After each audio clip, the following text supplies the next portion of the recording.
know a Pollyanna. I know a Polly, and I know an Anna.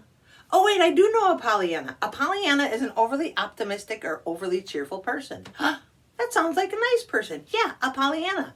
But it also can be used as a negative. No way. Yeah, for example, get a load of Janie. She's such a Pollyanna. She always sees the good in things. I know, like that could be bad, but it really is sometimes used as a negative. Sometimes people use it to tease it. Get a little and so. She's such a Pollyanna. She's such an optimistic person. Like that's a bad thing. Why do we say Pollyanna when we mean an overly optimistic or cheerful person?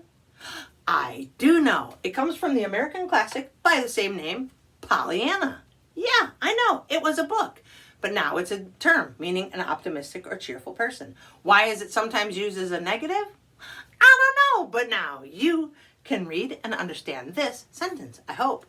Everyone says Bill is a real Pollyanna. He always sees the best in things. What? Come on, English.